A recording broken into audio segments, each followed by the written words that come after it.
about now? Can we hear me now? I don't know what I turned off. Oh, there we go. Got it. Sorry. Whoops. Hold on. Hold on. 1 second. 1 second. 1 sec. Okay, yeah, good now. Sound, yes, okay. Wonderful, good. Okay, sorry about that. We were recording a gaming video with the Elgato, which I used to stream with, and that's why commentary was turned off momentarily. Sorry about that. Sorry, okay, I knew I missed something, because usually when the Elgato is in its gaming position, it's configured very differently than from the tech stream position. So hi everyone, mic is on. Dongles? No, one. There's one dongle, the Quack one. Sadly, my friend broke it this week, so now it has one less working USB port. I'm very bummed about that. Anyway, chat explosion. Good. I'm glad you can all... Dude, your adapter's falling off the desk. It's fine. It's fine. I could push it back, but I don't... It works. See, USB-C is strong, and yet when it needs to come out, it can pull out very, very simply. Do you use a screen protector on 10? What brand? I do not. I don't like the feel and look texture of screen protectors. Before the iPhone 10 was almost always caseless, no matter what phone I was using. But because the iPhone 10 was so fragile and so expensive, easily the most expensive phone I've ever paid for, I've ever bought or owned, I was like, I'm going to baby this thing. I want to make sure it lasts a long time, so I'm going to try to find some of the best cases I can so that I can still have a case on it, but it still provides that luxury feel. And the Apple silicone cases do the best. Someone just texted me. Do the best for that anyway. What's supersonic? No idea. You still have FZ300? Yes, I do. It is over on my desk. For those of you, the very small number of you, who are subscribed to Tailosive Gaming. The latest video we published on there, our face cam is now the FZ300. I don't plan on selling them. We are live streaming right now with the FZ1000, which is a camera I've owned for 5 years now. It's a very old camera, and it's basically my dedicated live streaming camera. So it does its job. And when we do our Talks podcast on Tailosive Talks, it helps to have multiple cameras. None of them obviously are as good as the Blackmagic at all. They're just way inferior. But sadly, they're cheaper than getting 3 different Blackmagic cameras, which is probably a ways away. That Blackmagic camera was very, very expensive. Anyway, let's see. I love the edited gaming video. It was funny. I watched it on my TV afterwards and realized how off the audio was, but I'm glad you guys liked it because we've been trying for a long time to find a kind of a groove on the gaming channel that people are interested in, and I loved actually making a video that people who were subscribed to gaming actually enjoyed watching, other than a live stream, which most people don't enjoy watching anyway. Anyone saying you should use Rhino Shield? I've checked out Rhino Shield before. They're a little more bulky than I like. What I look for in a case, because keep this in mind, I love taking my case off all the time. Whenever I'm at the office or I'm at my apartment and I want to use my phone, I prefer the way it feels without a case. Like, I still like going caseless, but if I go out and about, if I get in my car, if I'm walking around town in Chico, I don't want to have a caseless because of the chance of it dropping. If this breaks, I'm in big time. So I just I'm very much keeping this thing well protected. But what it means is whenever I go into a place where I can rest like, you see what I do? I never rest my iPhone on a bare desk like this. I'm always putting the case down and then doing it like that so that it rests on something soft, because the glass, while it is the strongest glass in the world, can scuff. And because I want this to last as long as possible, I'm just taking very good care of it. So what I'll do is when I get to the office and I'm watching a movie or something, I pull the case off real quick, and then when I'm headed out, I put the case back on. Whereas the Rhino Shield, it looks like a very protective case. However, I prefer the silicone cases because they come off and on way easier.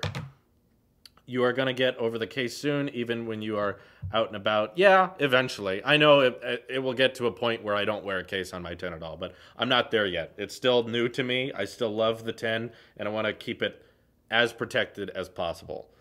No, I'm not buying the Elon Musk flamethrower. I don't have the money for that right now. I need to focus more on my business, and that seems more of like a gag product. But it's going to a great thing, and I think it's really cool, and I love that they can raise money that way. Elon Musk's amazing. I'm definitely watching the Falcon Heavy launch on the 6th, which happens to be my girlfriend's birthday. So I'm going to be at her birthday party wondering how the Falcon Heavy launch is going. Are you enjoying the new Office? Absolutely. It's going great. Why do you think everything Apple Pro doesn't collaborate with anyone? He doesn't want to. It's as simple as that.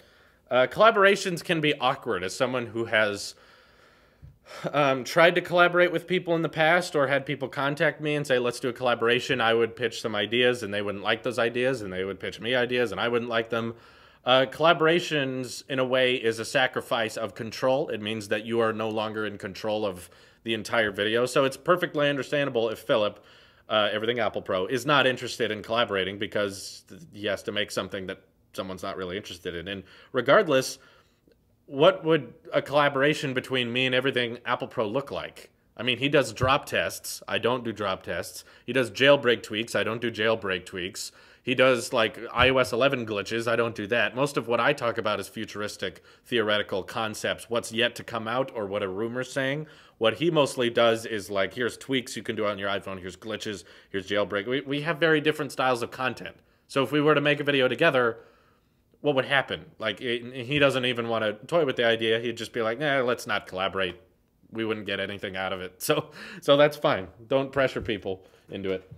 Are you doing anything for 70,000 subscribers? There's no plans. I don't really consider... It is a great milestone, and I'm very, very excited that we're getting closer to 70K every day, but I don't do, like, special videos or, like, big announcement things unless we add a digit, because I thought if there ever comes a time, or personally I'll say when the time comes, that we reach 100,000 or 1 million or 10 million... When that day comes, I'll say when, you can say if, I think it'd be really fun to go back through the years and look at every single milestone video. So as of right now, both of these are very old, but we have a 1,000 subscriber special, we have a 10,000 subscriber special, and then I won't do another special till 100,000. And then you could really see the improvement over the years. And I think if we play them all next to each other, watching the 1,000, 10,000, 100,000, 1 million, 10 million, 100 million someday. I don't know. That'd be like 30 years from now. YouTube won't even exist. I don't know. Putting those all next to each other would be really, really interesting. So I'm not going to do a milestone at 70,000, 80,000, 90,000, but I'll still be very grateful for it, and I'm very thankful. Anyway. Whoops, I hit the wrong button. How are you finding the storage on Ursa Mini? Do you have a CFast to SSD adapter? That's what I'm contemplating before purchasing. So, because it was such a good deal on the Blackmagic, I don't know if I told you guys about that. For those wondering, the Ursa Mini is the camera I use now. The reason I bought it was because, for one, it was I believe it was a deal, as in it was $2,500 for the just the body, which is normally $3,000. So it was $500 cheaper. The guy selling it included 2 CFast cards, one 256 and one 128, and he also included a CFast card reader into USB 3.0, which I know it's not USB-C, and I was kind of bummed out about that, but I was like, hey, how much are these if they're not included with the purchase, which Blackmagic doesn't sell them included. You have to buy them separately. And it was like $50, $30 to $50 for a CFast reader, a good one. That would plug directly into the computer, because obviously barely any computers have CFast card inputs in them. So I was like, okay, so I get 2 SD cards. I got a, what is it, Visa mount? There's a certain type of, there's a handle grip. There's like a $200, $300 handle grip that it came with. All of these things packaged into a single deal, and they included the CFast card reader, and I was like, great. That's like almost everything we need. All we needed to buy to make sure the camera worked was a lens. So I got like a cheap $50 lens, plugged it in, and then he included the power supply with it. It didn't come with a battery, it came with a power supply. So you could plug it directly into the wall like an AC plug. And then we used the lens with it, and we're like, yep, it works. We can import the footage. And the CFast card, I get why they call it CFast. Like, it's so fast to import. And storage-wise, I can't put much on it. Usually if I'm filming 4K at 60, I can put 1, maybe 2 videos on a single card, and then I have to reformat the cards because, like I said, there's a 256 card and a 128 card, and a 10-minute video is 100 gigs. So those fill up pretty quickly. So just like if I film a 14-minute video, most of my storage is gone at that point. Anyway, I am all about the deals, yes. Unless it's Apple. When it's Apple, I go all in. I just pay for the expensive stuff because I want the best. But with everything else, I try to find the deals. Like this Office Space was a super good deal because it was a abandoned wasteland and we had to basically renovate it top to bottom.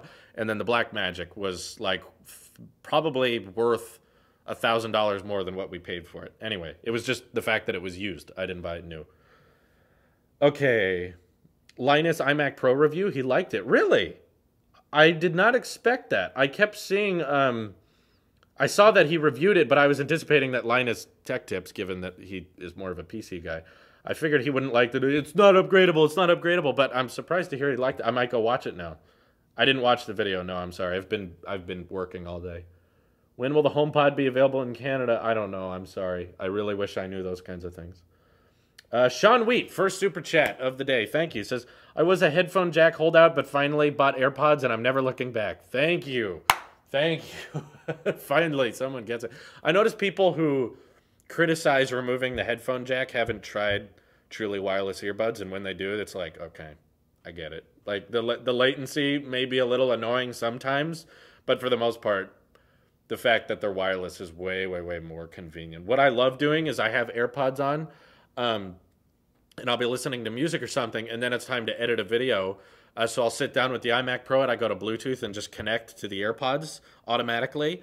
And I edit via Final Cut Pro, I'm editing my video with AirPods. There's a little bit of latency. I can kind of understand what the audio files are talking about, but it's not like my mouth is moving and it's not syncing up with the audio. It just means that when I hit play, the computer takes an extra second to just be like, okay, now it's in sync. Very, very minimal though. It doesn't interfere with my editing process, and I'm way more love that I can be editing on my desktop, and then when I need to go do something, I can just back up. But I still have AirPods in. The reason I love the name AirPods is because I literally forget they're in my ear. With other wireless headphones that have a cable connecting them, I can always hear them. I can always feel them on my head. AirPods, they literally disappear into the background. You got the knockoff AirPods. Some company sent me a pair of knockoff AirPods. They were they sounded kind of nice though. It was surprising. I wasn't going to recommend them, but at the same time I was like, these don't sound horrible. Linus is a bit picky. It's just a different demographic. He likes gaming PC builds and making 16K setups and stuff like that. I know he's not a big Apple fan, but I'm surprised to hear he liked the iMac Pro. Hope everything is good. We did not get a vid on Sunday. This live stream is not at a usual time, and no talks vid lately. Just hope everything is okay. I know YouTube is not your whole life. It basically is. There's another vlog on the way. We've been vlogging recently. For those of you who don't follow my Twitter, the reason there was no video on Sunday was because there were breaker power issues at my apartment, and I kind of had to take care of that. And I wasn't able to make it to the office to make a video. So it was kind of a frustrating time because I thought that, having this apartment on the side wouldn't be too out of the way, but it is, which means that when stuff like that goes down, I can't make it to the office. So I said I'd compensate, because usually on today, like Tuesday, we just have a live stream, but today you got a video and a live stream, and there's vlogs coming on the way. Anyway, yes, but thank you for asking. Thank you for asking. Things are going just fine. I like PC, but he is picky. Okay. I feel like if he was picky, he wouldn't have liked the iMac Pro, but I'm surprised to hear he heard it. Should I get AirPods now or wait for a price cut? I wouldn't count on a price cut from Apple. That's not likely. I don't even think when the wireless charging AirPods come out, they'll get a price cut. Not likely. Just get them. Well, unless you plan on getting AirPower. But again, the only reason to get AirPower is if you have an iPhone 8 or 10 and you have an Apple Watch Series 3. Then, okay, wait for AirPods. If you don't have either of those, if you have like an iPhone 7 or earlier, or if you just don't use wireless charging and you don't have a Series 3 Apple Watch, then don't wait for wireless charging AirPods. You don't need to buy a whole AirPower mat just for your AirPods, because that's how it works. It's not the new AirPods case is not Qi. It doesn't work on any Qi charger. It's just an AirPower thing. Anyway, do you think Apple will ever separate controls for right and left AirPods? They do. Did you not know that? You can go into Bluetooth settings and hit the I, and you can decide that this skips, this rewinds. They do that. What kind of music genres do you like? If you didn't realize it, we have a music channel, and all the music posted on that is very much the kind of music I'm into. So if you haven't yet, check out Tailosive Music, because we post daily on there as well. It's more of a radio network. We're not creating the music, but we're promoting it and giving credit to the artists. It's a nonprofit. We don't make money off of Tailosive Music. It's purely for your enjoyment. Anyway, wait, AirPower doesn't work for earlier version of Apple Watch? Was someone asking? Are you kidding me? I don't think so. There were certain customer support communities, I think, claiming that the Series 2 would charge it. I don't think it does, though. I'm pretty sure that what Apple tried to say during the keynote was that from now on, all the Apple Watches will support. So if you get the Series 3, cellular or non-cellular, it will be charged via AirPower. There's some kind of extra bit of hardware inside the watch itself. Okay. I like all the different angles of tech vids. Yeah, me too. It makes things more interesting. I figured that given I post a lot more than most tech channels, you guys were probably getting annoyed that you're watching every single day me in the exact same setup and the exact same background. It's like, it's nice to like mix it up. Like when I film a tech vid now, it's like, what angle should I try today? And I get a bit more creativity. I've been trying to decide on a good angle to use these Legacy Macs I have in the background, but I haven't found a good one yet. But yeah, every time I try out a new angle, I get a bunch of people saying like, "Hey, I really like this angle," and that always makes me feel good. So, Garrett is our second super chat of the evening, who says, "Sorry, this isn't much. No worries. Great videos. Keep up the good work. What do you think a company will have to do other than a good ecosystem to surpass Apple?" Well, it's kind of hard to say without the ecosystem, because I think that's one of the crucial reasons Apple's winning so hard, is because no one else does that. But I might throw in, this is kind of the ecosystem, but kind of not, is just designing the hardware and software together. But that's just a step of the process, because, Google does that with the Pixel. The Pixel. But at the same time, that doesn't, because they don't have a parallel ecosystem, it doesn't really work. You can't really surpass Apple in terms of, I would say, brand loyalty and profit. Depending on how you decide what winning the market is or winning the industry, Apple could be winning in a certain way and Google could be winning in a certain way. If you count sheer numbers as the true winner, as in like whoever has the most phones out in the market is the winner, then Google would win because there's more Android-enabled devices. But if you count profit for being the primary reason of who's being more successful, then Apple would win. Apple makes way more money than Google does off of hardware, entirely, given Apple's probably one of the richest companies out there.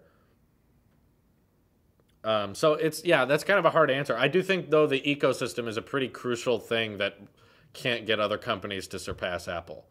So, like I said, if you're counting success by numbers, Google's winning. If you're counting it by profit, Apple's winning. So it's kind of iffy. It's not sports. There's not a for sure winning team. What are your opinions on different small social media news networks covering biased and non-factual Apple topics like Mashable, or something overhyping leaks or promoting opinionated content? I mean, in a way, that's what Tailosive is. I guess we're not as big or as mainstream, but I'm fine with it. I know they're biased, but I'm biased too. My advice is to follow lots of different versions of those little media outlets that have biases towards certain companies. I know certain social media, mini media sites that will post anything bad about Apple they can, or other ones that will post anything bad about Samsung they can. Like I can't even remember who it was, but the other day I was reading something, and it was something like, the Galaxy S9 will be great, but I'm gonna wait for the Pixel 3. I was like, oh god, because the S9 is gonna suck, but I'm gonna wait till October to buy a Pixel 3, because the S9 and Pixel 3 come out 10 months apart, and I can't upgrade between that 9 months or 10 months. But bias is fine. There is a point in which it's a proper balance. I'm not saying that anyone who is biased is therefore good. I'm saying that you can be biased without reason, and then it's hard for people to understand you. The reason, I think, I don't know if it is, but I reason The reason I think you guys enjoy Tailosive Tech is because I'm biased with reason. Or the reason a lot of people hate Tailosive Tech is that I'm biased, but I provide reasons which challenge their beliefs. So, like, I say Apple's the best, Apple does the best hardware, Apple is the best tech company. A lot of people don't believe that. So they go, no, it isn't. And then I say, what other company can do this, this, and this? I'm living with a tech ecosystem that cannot be paralleled by any other company. So how is Apple not the best? And then they go, well, you're getting a good experience, but it's costing you a lot of money. If you would invest in more cheaper stuff, then you would have more money. And we get into a debate about it. So I have a bias, but it's not a blind bias, even though I'm called Apple Sheep. I mostly just call you guys and myself Apple Sheep because that's what haters would call us regardless. So I figure if we call ourselves that first, then they can't really use it against us. That was the mindset there. But either way, there are people who are blindly biased who will just say that Apple's bad, Apple sucks no matter what. I've met a lot of them. It doesn't matter how good they are, or hey, Apple's making a cheaper phone for people who don't want to pay too much. And then haters would still be like, yeah, well, they suck though. So there's different types of bias. And again, I don't think anyone is truly unbiased, but I don't like anyone who claims to be unbiased because they're wrong. You have a bias no matter what.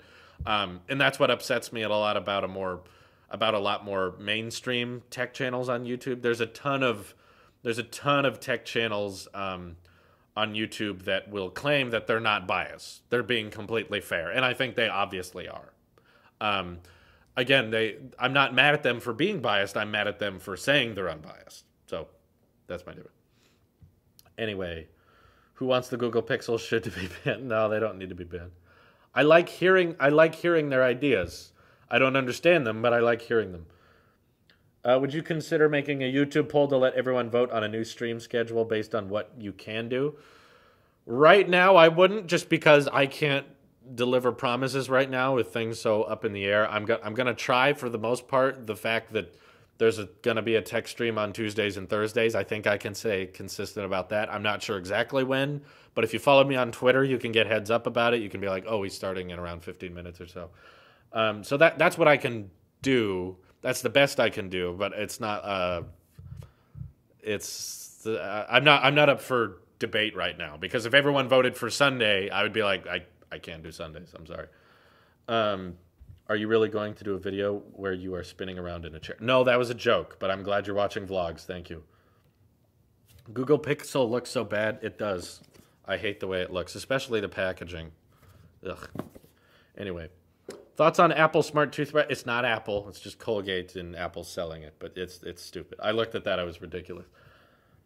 What router do you use in the new office? We got our same router from the last office, which I still don't know what it is. It's back there somewhere. I'm sorry. I don't know much about it. We bought it once, set it up, and then that was it. I haven't really looked at it since then.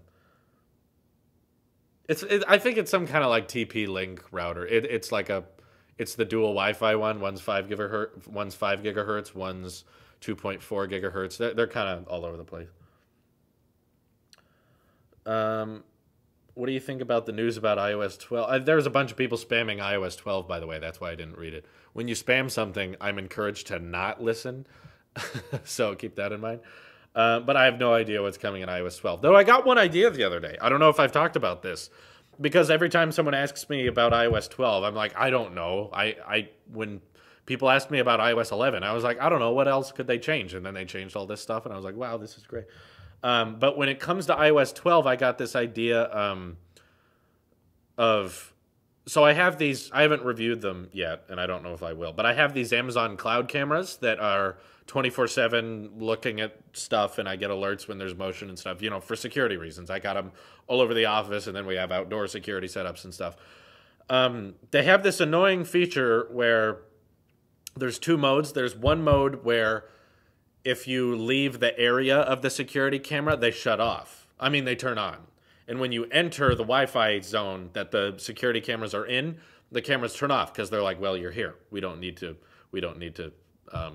monitor or record things because you're here. It doesn't matter if the cameras don't need to be running. But the difference is I want the cameras to be running all the time, but I would like to get notifications that motion was detected when I leave the building. I don't want them to be off when I'm here, because if I don't know, if I was like, it's a big office. If someone was breaking in on one side of it and I was back in the gaming room, I'm not sure if I would hear it. Because we can close the door, and because we're recording something, we close doors and stuff. So I was like, why isn't there a 3D touch option from the home screen by default? Okay, so third parties don't have to activate this, because the default 3D touch option is share cloud cam, or share whatever button it is. So if Casa or whatever doesn't have a 3D touch option, it'll just say share Casa. Built-in 3D touch option should be notification settings. So if you want to quickly change notification management, because I think one big emphasis on iOS 12 is likely to be notification management, because so many people are complaining about iOS notifications, and I think it's just because they're setting it up wrong. But either way, Apple could make it easier to manage notifications better. So I was going to say it should be a 3D touch option below the share or whatever. It can say notification banners on or off, so that when I don't want to get notifications because I'm walking around all day, because I still want the cameras rolling. But when I leave the office, it would be great if, instead of having to go into the app, select notifications, and turn them on again, I could just 3D touch it, notifications on, and then they work. I'm hoping that iOS 12 has a big push for notification management. I think that would be a worthy update. You talk a lot. If you want, I can just sit here. I feel like that would be more boring, but I could just sit here and not talk. I'm assuming you're here for me and not just staring at the wall. How well do you think consumers can sway a company by providing them constructive feedback, such as Apple? Well, Apple's a bad example, because Apple's the type of company that is not typically going to act on constructive criticism. Like, if it was any other company that removed the headphone jack, they would probably get such backlash that they would end up putting it back on. But Apple's kind of this giant, unstoppable force with this giant fan base army that will buy anything no matter what. So they're able to make decisions that they know are right, even though the consumer won't like it. So Apple's a bad example, but other companies like OnePlus, I think, is the polar opposite. OnePlus designs phones almost purely based on constructive criticism and what people are asking for, and what they were getting in terms of feedback was, we want phones to be cheaper and we want them to have nice features, but without having to pay top dollar for them. So OnePlus is kind of a company built on constructive feedback. So yeah, I would say it depends on the company, but I would say not just the company, but it depends on the size of the company. If it's a giant company, constructive criticism doesn't do very much. Because if they think they're doing the right thing, they can just keep doing that because they have the money and resources. But if it's a smaller company like OnePlus, they kind of have to cater to the constructive criticisms, or else they'll die. Like, they need to. Anyway, next super chat was from Christian, who says, do you have a smart home tech, plugs, lighting, etc.? If so, would you do a smart home / office tour after you get your HomePod? So actually, yes, Christian. If you go back and watch my Google Home ecosystem or whatever, we still have, I think I reset the Home Max recently, so I think it's working again. But we have 4 smart speakers throughout the office here. And yes, we have smart lights, we have smart plugs. It's cool. And we've done tours of the office on the Talks channel, so you can check them out there. But yeah, I don't think they're HomeKit enabled. So when I get the HomePods, we might have to start buying different types of smart home accessories. And I don't know what I'll do with the old ones. I don't know. We really aren't using them very much, though, is the issue. It's really hard to do smart bulbs because all the lights in this office are mostly fluorescents. There's very little bulbs in any of the, like, the panels down the hallway are all LED lights, so that you can't put a bulb in there. One Viper says, what's up, Drew? Love your vids. Keep doing what you do. Hope my channel gets to your level one day. Thank you. I see your tweets on Twitter. Thanks for shouting me out, and thanks for the donation. Yeah. No, but I'm very, very excited to have the HomePods everywhere in the office, because at this point we're like trying to come up with reasons to use our Home Minis. My friends used to really like them, and now they're like, these suck. I never use them. I was like, so Because I believe I gave one of them to my friend Xander because I was like, look, I don't use this ever. So I was like, if you want it, there you go. So I think he took it and he was like, cool. And he said something like, I use it to set my alarm. That's it. Like if I'm playing music, I connect it to my Bose because the Home Mini has a really crappy, pretty crappy speaker on it. The Max is nice, but again, too loud to actually use regularly. You can play it kind of in the background, but usually I'm on my iMac Pro, which has really good speakers on it anyway. So we can't use the Home Max plugged into the TV because of the latency issues with the headphone jack. And we tried connecting my Apple TV to the Home Max via Bluetooth, and it just glitches out for some reason. It doesn't work, so I don't... It just has to sit there and be its own thing. Whereas the HomePods, I don't know what's going to be different, but I'm just hoping that they're everywhere and they also sound good because there's 3 of them. What Xander is to Taylosif is what Jack is to Unbox Therapy. Pretty much, yeah. Let's see. Hey, Drew, would you do a Hackintosh and also smart fluorescence? No, like, there are a lot of smart fluorescence. Okay, let me see how many are on right now. 2, 4, 6, 8, 10, 12, 14, 16, 18, 20. So there are 20 fluorescents, and that's half the room. The other half of the room with the TV and the couch is not on because it uses so much power, and I'm trying to conserve energy. Getting smart fluorescents for each of these would be so much money. If someone wants to super chat and cover all that, do the math, figure out how much that costs, go for it. But it's cheaper to get a smart switch. However, the light switch to turn these on is part of a trio of light switches. There's like 1 switch, 2 switch, 3 switch, and I don't know exactly how to replace a smart switch just for one. I know how to do it for a single switch. We did that at the last office. But I don't know how to do it for 3. There might be a way, I don't know, but either way, it's probably expensive. And it's not that hard to flip a switch. Again, this is a very lazy tech product that not having doesn't make a huge impact on your life. It's not like, thank God I had the smart bulbs. They're not that useful. They're useful occasionally, but again, I don't mind saving my money and just flipping a light switch because it's not that hard. I wasn't born with my brain fixed to Apple. I just love Apple because they are unique, and that's not biased because they have won me over. I could have loved Samsung or Google, but I choose Apple for a reason. Yeah, no, that's fair. I don't think anyone is born worshiping Apple except me. But for the most part, I think people who like Apple, most people are like Apple, have a reason to. What I hate about certain debates that I get into with people is that they result to the reason Apple's successful is because the fan base is stupid. That's when I stop debating. At that point, it's like you don't have a counter argument. You're just saying. I think I talked about that in one of my videos. It's like there's no way to calculate stupidity. There's no statistic on that. Like we can look at sales numbers. We can look at profit margins, like how many iPhone 10s were sold.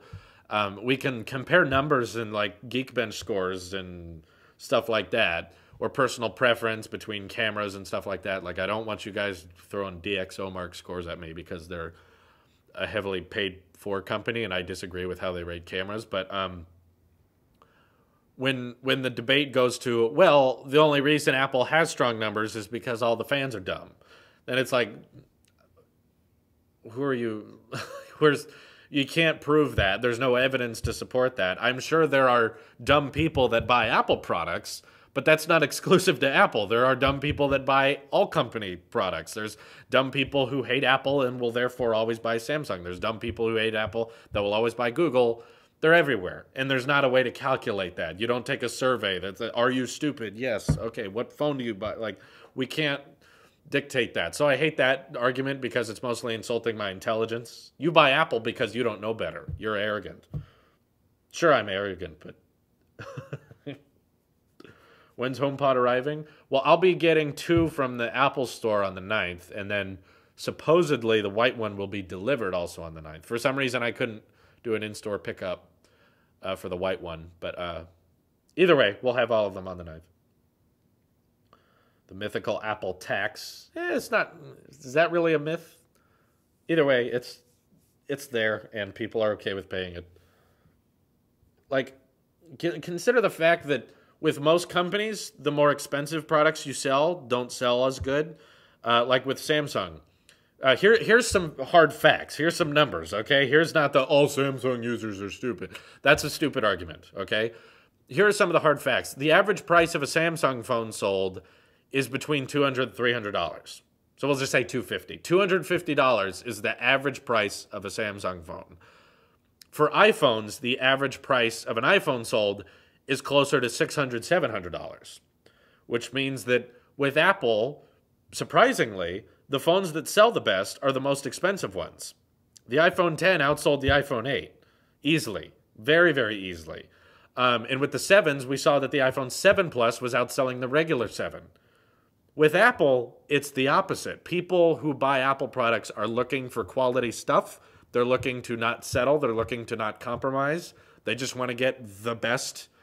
And that's why we see with Apple's lineup, most people buying the more expensive versions. We did a poll recently to look at what is the most popular iPhone X model. There's 4. There's the Space Gray, the Silvers, and then 64 and 256. So 4 total models. And we found out, based on a poll that almost, I think, 10,000 people voted in, almost a giveaway. Over 50% of the people buying iPhone Xs were getting this exact model, the Space Gray 256 gig, which means that not only was the iPhone X in 2017 selling 20 million units, most of those units were closer to $1,200 than $1,000. So for people saying that, oh, this is bad that Apple's raising prices of phones, how dare they? The customer base that buys Apple is very much okay with paying more. In fact, if anything, Apple has learned based on their customer feedback that making a product that is better, even though it costs more, is the better way to go, which is why I'm assuming that the iPhone X Plus coming out in September is most likely to be in the $1,300 to $1,400 range, and it will still be a success. I don't think most people will buy that just because it's too big for most people, but for me, it'll be fine. Either way, though, Apple has a history of, same with the iPhone 5S and 5C.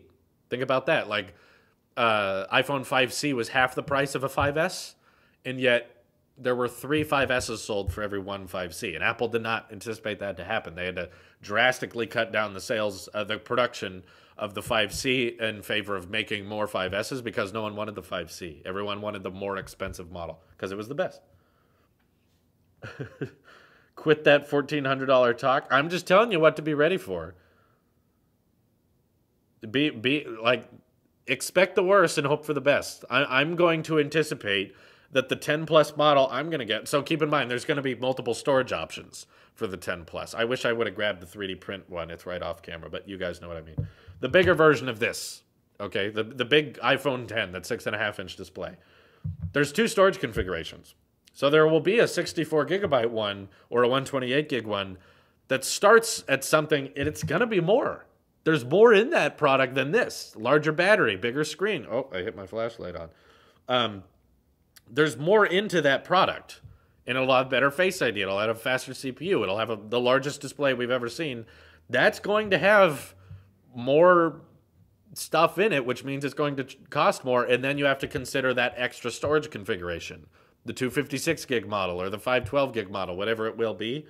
I'm going to say the model I'll be buying is probably closer to $1,400. Yeah, multiply 1,100 by 50 million. That's how much money they've made on that. And yet media outlets say the iPhone X has disappointing sales. Low sales for a 10 is fine because it costs way more than most phones.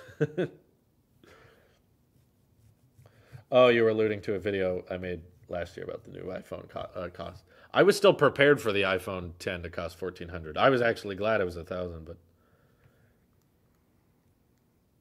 try USB-C challenge and only use USB-C for everything. The problem is there are certain cables I need that are not made to support USB-C. For instance, this one. This is a micro USB cable that plugs into my microphone. I've looked for a while. If you guys can find one, please let me know on Twitter. I cannot find a micro USB to USB-C cable. I don't know where they are. Also, it's the same type of cable that plugs into the Elgato. So I need 2 of those. And as far as I've been searching, I haven't been able to find one. So there's a bunch of stuff that I need for my equipment that doesn't exist. And that's why I use dongles. And Don't feel bad about using dongles. It's fine. If anything, it's like an extension. It's like saying don't use a surge protector. It's like, but it lets me do so much more. Like don't act like because I use the dongle I'm not supporting USB-C. I love USB-C because this means if I had 4 dongles, I could plug in 12 USB ports. I'd have so many. Yeah, I'd have a lot of options. Yes, disappointing sales of Apple are what other companies dream to get. Do you know how much Samsung would love to get the disappointing iPhone 10 sales? The new Elgato is USB-C, yes, but it's not available yet. I saw that. I really wanted it. I don't think he understands the beauty of stock Android compared to skinned Android. Absolutely. I don't understand at all because I can turn any Android phone into 99% of what stock Android is. We've had this discussion on this live stream before. Speaking of which, um, look at that. Someone sent this in. If you watch Tailosive Talks, you'll know what's going on with this. Stock Android, to me, disregards the entire purpose of Android because anytime I talked with someone about why they preferred Android, it's all about customization. But then when people argue they want stock Android, it's like, so you want an OS that you don't change? I thought you liked the customization. You can make it your own. Android's always been about be together, not the same. Although, how are they together? And yet, now there's all these people saying that I want Android just the way it comes out of the box, and then I won't change anything. So it's like, so you want iOS? But I don't understand what the exclusives are to stock Android because nothing about Android is exclusive. There's a couple things the Pixel 2 can do that other phones can't, but they're not deal breakers to me. And now they're moving the Pixel 2 camera bokeh software onto other phones now. So the whole reason the Pixel 2 has that great camera that everyone loves is because of software that Google keeps exclusive to that phone. There's nothing wrong with that. I just wish that people wouldn't complain about Apple making exclusive software for certain phones because Google does the exact same thing. How many HomePods did you order? 3. We got 3. I heard you want to ditch your MacBook Pro 15-inch when new MacBook 12-inch came out, but how you edit your videos when you're on the go? It would still be able to edit them. I probably would not edit a tech video on my laptop. The difference is I wouldn't do that now. I wouldn't try to put Blackmagic footage on this thing. It probably could do it, but I don't want to test it because battery would be shot and Final Cut would get really hot, and it's just not worth it. I'm not in a position where I need to edit on the go all the time. I'm at the office most of the time. I paid a lot of money for that iMac Pro right off camera. I'd rather use that than just leave it at home all the time. If anything, I want to get it's rumored that they might be working on a 13-inch MacBook that is built to be thin and stuff, but also is not a pro laptop. It's supposed to be light, but also powerful. If that comes out in June, I'd like to review that because hopefully at that point, this is a 2016 MacBook Pro. That'll be a 2018 MacBook. I'm not expecting it to be faster CPU-wise than this, but pretty good. And it will also be light, which I'd appreciate. I've not seen Everything Apple Pro's new video because it was posted while I was live, so no. What do you use to do your thumbnails? Because mine are horrid. Lol. Use Over. This is a great app on the App Store called Over. It costs a little bit of money, but it's super worth it. It's like, I like it more than Adobe Photoshop because it's user-friendly, but it's full of options. When I'm looking at reviewing software, creating software, I'm always looking at something that's balanced customization, like controls, over user-friendliness. Because there's something like Adobe Premiere, Adobe products in general, that have endless customization, endless options, endless buttons to mess with, but they're not as user-friendly as some other programs up there. There's like Pixelmator and Final Cut Pro. Pretty, not that hard to understand. Like user-friendliness wise, they're a lot easier. The Final Cut Pro is almost like an advanced version of iMovie, and yet it gives you a lot of customization. That's what I look for, and Over hits that right on the mark. And they've actually contacted me as a company and asked me to test some of their beta features and stuff. They're a really good company. I do not watch Rice Gum and Jake Paul. No. I'm over the age of 16. What's your plan to grow this channel? Basically, keep doing what I'm doing because that seems to be working. Trying to find controversial topics seems to be working. Every time I make a video that everyone hates, it usually does really well. So I don't want to just intentionally offend people because that would be weird. If I was trying to clickbait everyone into hating me, I would just say Premiere is better in my opinion. Yeah, you sound like my editor. my editor Nathan, who edits the vlogs now. He prefers Adobe Premiere, but at the same time, there's a lot of limitations to that. Adobe Premiere is a lot slower. Like when we were trying to do my vlog, I was editing my vlogs and he was editing the tech videos, but now I got the new camera, so he's got to edit the vlogs now.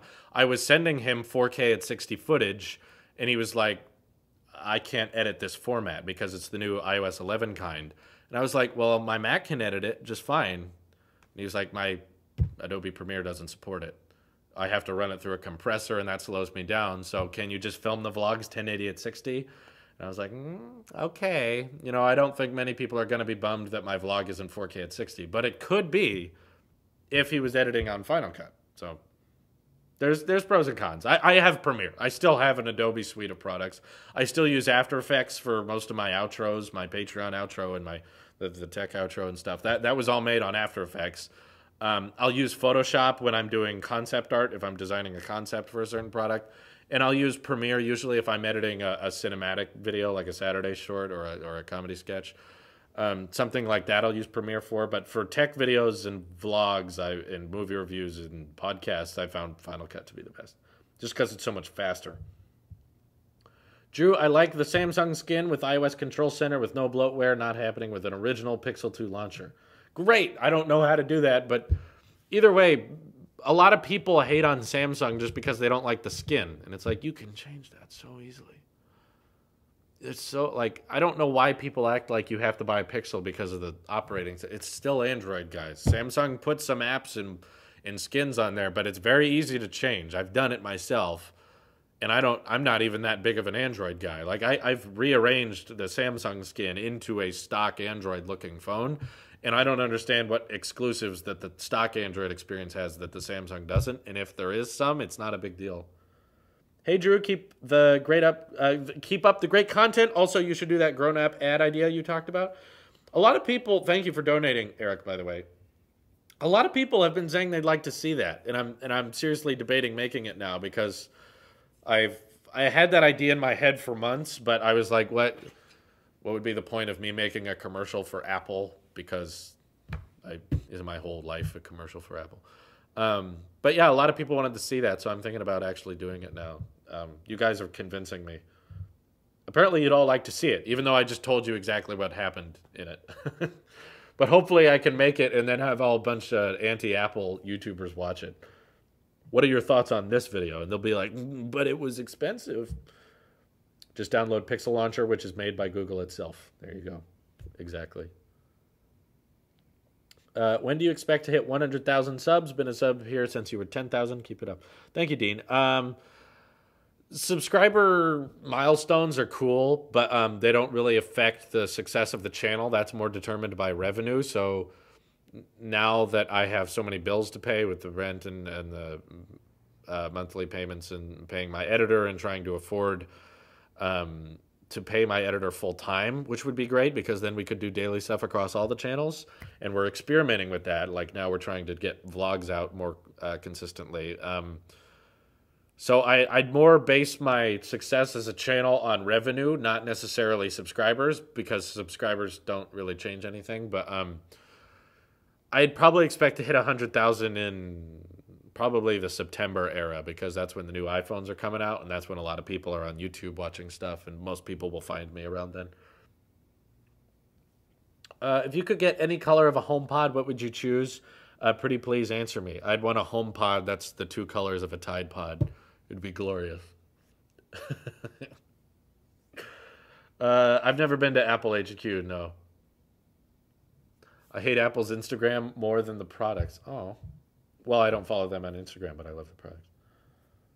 If all phones' future is bezel-less, how do you think phones will make their phones stand out? If it's only a screen, do you think software will be the main thing to tell the difference? Yeah, it'll be the software. Eventually, 10 years from now, all phones are just glass fronts with displays top to bottom. Um, I would say, boy, yeah, it's one thing that can differentiate is the camera placement. That's most of it now because we're already getting to a point where all the backgrounds of the backs of phones are just glass between Samsung and iPhones. Luckily, a Pixel is that easy to identify because it has an annoying plastic overcoat of aluminum on the back, so you know it's a Pixel when you see it because it looks like crap. Um, but where the camera is, like in the iPhone, it's in the corner. With Samsung, it's in the middle. So you could be like, oh, that's a Samsung. Oh, that's an iPhone. But even that might get more blurry over time. Yeah, Tide Podcast, Home Tide Pod. Yeah, there's all the beams there. Any ideas for the next new product in the Apple portfolio? I think it's the glasses, but we won't see that this year. Soon.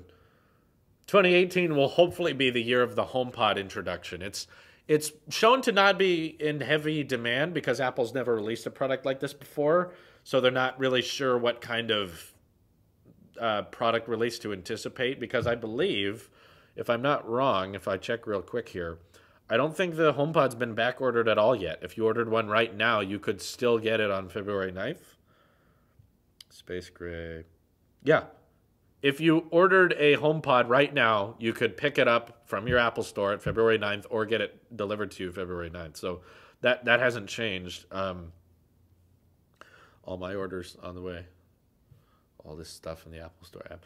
But so yeah, I think Apple's going to find out how many of these things they need to make, and then once they get them out here on the 9th, they're going to get the user feedback and figure out what they need to change. One thing I hope it changes is they have to emphasize Siri now. They have to really make sure Siri's good because it's the core user interface of this product. And then hopefully this June, or maybe this June is too soon, but maybe this September, or maybe we'll get a November keynote this year, we could see them release mini versions of the HomePod, or perhaps even maximum versions of the HomePod Pro, that get really, really loud, or HomePod Minis for more people who don't want to spend too much money on it. So there's a lot of potential. I'm hoping this year that's what they're experimenting with. But in 2019, maybe 2020, we could start to see AR glasses. Hindsight is 2020. Get it? Thoughts on Linus Amazon store video? I don't care. Well, if you don't care, why do you ask? I thought the Amazon Go store thing looked really cool. I think me and my girlfriend talk about it in the next vlog that's going to come up. So if you want to see that, subscribe to Taylor Some Talks. But yeah, I'm excited. I'd really like to use that store because I like the idea of having headphones in and never having to take them out. I have close to that because we have places here in Chico that support Apple Pay, and they have the self-checkout section. So I'll just grab what I need and then scan them myself, and then Apple Pay on the watch and walk out. So see, this is one thing that I can't stand about headphone jack headphones is that I couldn't do it with my Apple Watch. I've gotten way too used to the idea now of leaving my phone at home or the office, and I just have my Apple Watch, and I put my AirPods in, and I play music off the watch. I play the radio, internet radio off the watch, and I walk around town, and I've got internet on here, and I'm still getting texts and notifications. And then I'm listening to music, and then when I need to buy something, I hit Apple Pay. I'm so more used to that. I could never go back to wired headphones. HomePod are apparently louder and better sound quality than Home Max. You were complaining about Max being too loud to use. Thoughts? I don't think the HomePod is louder. I highly doubt that. Do you know how big the HomePod is? HomePod is not much taller than an iPhone 10. It's like that tall, and then about that wide. So it's this little thing. It's probably less than half the size of a Max. I don't think they'll be able to stuff a HomePod with enough sound to make the same kind of... Home Max is crazy loud. It'd be mind-boggling if the HomePod could play something that loud. I don't think it'll be as loud. I just think it'll be clear. It'll sound really crisp. And like I said, I think the Max is too loud, so I'm preferring the HomePod because I think that it's going to be that perfect middle ground. Gets loud enough, but not overbearingly loud, and it also can play at a moderate volume with a still full-sounding experience. For the people who have experienced the HomePod, that's what they've said about it. By the way, you make a great point about Apple marketing a bit back. Not enough. Why our product is better and more artistic and visual eye. pleasers. I want to hear why my iPhone 10 is bad. Badass not talking emojis. Yeah, I agree. No, I think that my problem with Apple marketing is that yeah, like you said, that they're very artistic and they're all about metaphors and motifs and like, oh, the iPhones are beautiful and we wanted to wish everyone a happy birthday. But the purpose of an ad, in my opinion, is to convince someone why you should buy something. That's how I view marketing, especially if you're marketing hardware. You need to. I don't even make these things, but I market these things. I want to show you guys why you should buy the iPhone 10 or why you should buy an Apple Watch or AirPods. So what I'm going to do is talk about what it does well, what nothing else can do, and what happens when you have all these things working together. That's what I'm going to do. Apple doesn't do that with marketing. So I feel like if they would stop marketing entirely, nothing would change. Everyone would still buy their stuff, and the people who don't like them would still not buy their stuff.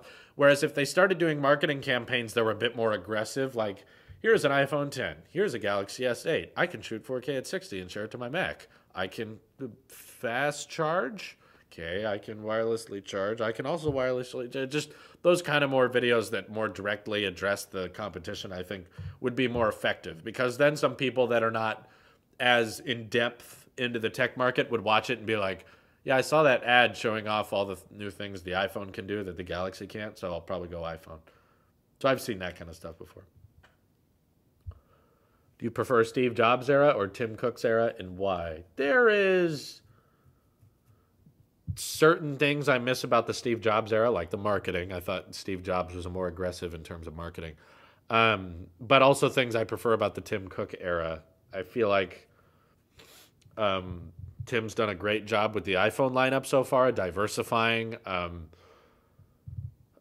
willing to try things differently than Steve did.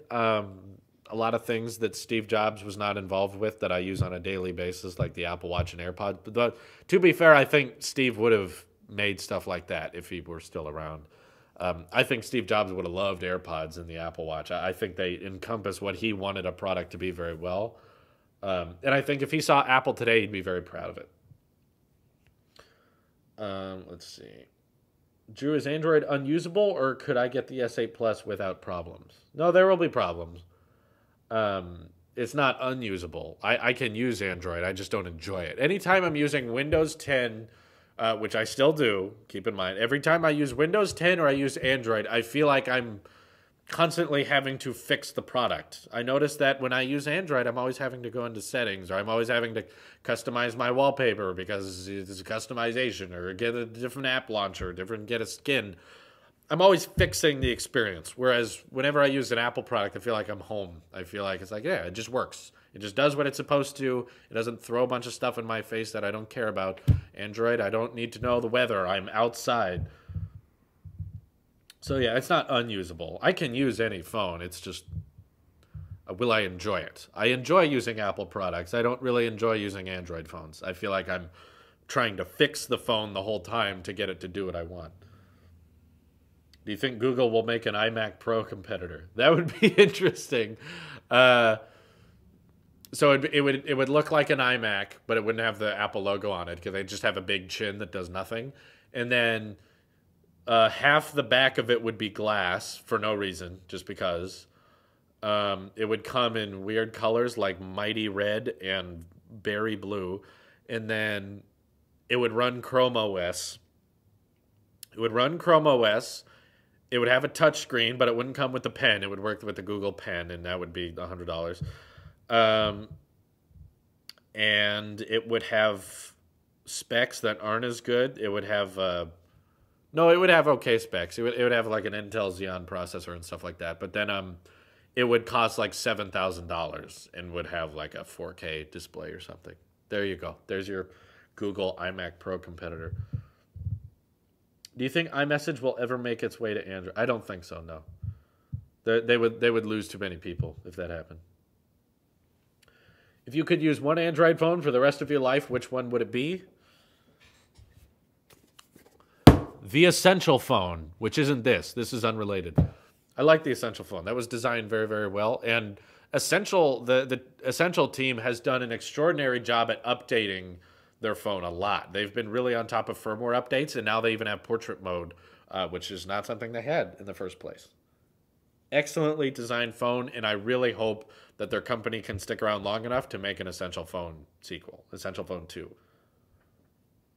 And it would run purely on internet that has a slow connection all the time. Yes. The Google Mac Pro. No, it would be called the Pixel Max Pro. There you go. In your opinion, what would do the Google Pixel to make it? What would you do to the Google Pixel to make it better? Wireless charging is first thing. Fix the display. The display's ugly. I've seen a Pixel 2 in my life, and that was enough. I was like, okay, that's gross. I would lower the price. That would instantly make me feel better about the Pixel 2. If the Pixel 2 started at $500, I would have far less complaints. I'd be like, okay, it's a budget phone, whatever. It's fine. The fact that they charge it like it's a flagship, though, is what bothers me. There's a ton of things I would add to the Pixel 2. The Pixel Buds are a joke. I agree, yes. Why is the tech channel theme blue? A lot of things seem to be blue with Apple. Like if you go into like settings and stuff, like Wi-Fi, Bluetooth is blue, and all the settings and the options is blue. The I buttons are blue. There just seems to be like when your display brightness and stuff, that's blue. I feel like there's an underlining theme of blue with Apple, so I don't know. Just a little. It's supposed to be for the easiness of differentiating the different Tailosive channels. So the tech channel is blue, gaming channel is red, movie reviews is yellow, talk channel is pink or purple or whatever. Main channel is black, music channel is green. There's just color. It's a color-coded network. It's easy to remember. What do you think Project Titan is? Just software update to Apple CarPlay or whole Apple Car? I don't think even Apple knows if they're designing a whole new car or just software that's self-driving. They could be partnering with certain people on making cars that can drive themselves that has CarPlay built into it. But I think Apple's just experimenting. It's just R&D right now. It's not decided yet if they're going to make a car. I think they could. They have the money to do it, but it would be such an infrastructure of putting charge stations everywhere and all that, but it'd be tricky. You should make a Tailosive Gaming live stream with live stats showing the hours so people can contribute to them while keeping up with the progress to 4,000.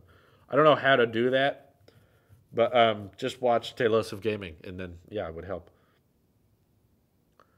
What do you like about MKBHD? I like that he collabed with me. That was pretty nice.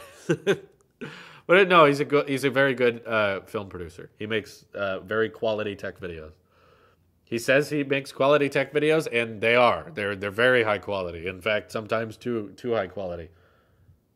Anyway, I have reached an hour, and I've got tomorrow's tech video to work on. So thank you guys for your donations and all your comments and questions. I'm going to work for a little bit, but if you're curious, we'll be doing a new live couch time on Tailosive Talks, which is when me and my friend Zander Kangal basically just talk about whatever. It's like a two-man podcast. If you want to watch that later this evening, should be live around midnight or somewhere in there. But anyway, thank you guys for watching. This is your Apple Sheep here, and I will see you in the next one. Have a great night.